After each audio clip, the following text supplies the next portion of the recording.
Bella and Edward, their burning desire for each other, overwhelming. Fans already thirsty for more. Back alley entrances, fake names on the call sheet, and mounted police guarding the set. It is one of the most secretive productions ever made, and we're taking you inside. Talk about history for us. How much of Edward and Bella together will we see in this movie? It's kind of as close as possible to the book as you can get. Secrets to the sequel. Number 1, you get more Edward than the book originally prescribes. The visions, we call them, in the book it's supposed to be that she only hears him, but she actually does see him in front of her. So you will get more Robert Pattinson than you'd expect from reading it. It's an illusion when he appears, and it's actually quite scary. Because Bella's, I guess, you really look at it, she's kind of going a little bit nuts. She's trying to get over me, but it's just, I don't know, it becomes an addiction. Just having these hits of seeing me. You will be with him forever.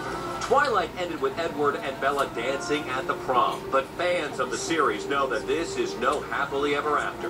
In the Twilight saga New Moon, Edward breaks up with Bella to save her. He leaves her only to haunt her soul and mind.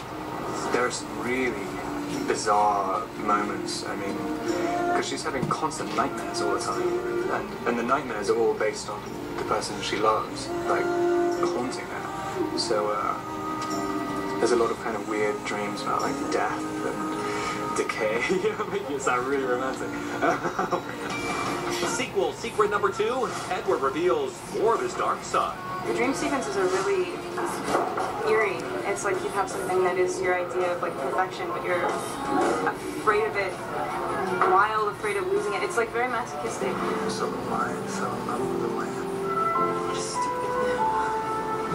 Sick, masochistic life. He gets a chance to be a little bit more scary, and the dream sequence is not so perfect.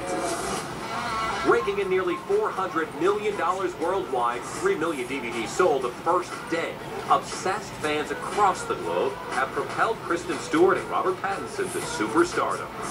It's quite difficult when you see like all these people, you think in one way or another you have to please them. Because like the scream is like a scream of like wanting, but I mean I don't know what people want. Well, Robert, what they want is more details.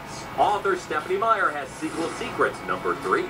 I took it to some extremes in New Moon, and I think it's kind of an emotional roller coaster experience. You hear that a lot, a little cathartic for me anyway. Probably not what you're expecting unless you've looked at spoilers. That emotional roller coaster is the love triangle between Bella, vampire love Edward, and her pal Jacob, played by Taylor Lautner. I leave you alone for 2 minutes, and the wolves descend. It's really exciting that I get to bring alive this part of Jacob that you've never seen before. But yeah, you can feel the pressure at moments. She has a best friend that would do absolutely anything for her, and he's the right choice. But there's something about like true love. And the more I don't come back, the more she thinks like, well, should I settle for the compromise? I mean, he didn't want me. Edward didn't want me. You like me, right? Didn't. It's because of him, right? It's like you can't describe it. It's like maybe it's not good for me, but I'm gonna ignore the better option, and I'm just gonna hold out for the best. It's so depressing for Jacob because I mean, you find the love of your life, and you're always gonna know you're gonna be second best. Secret number 4, the answer to the question everyone's dying to know. In real life, if you had to choose, be an Edward girl or a Jacob girl?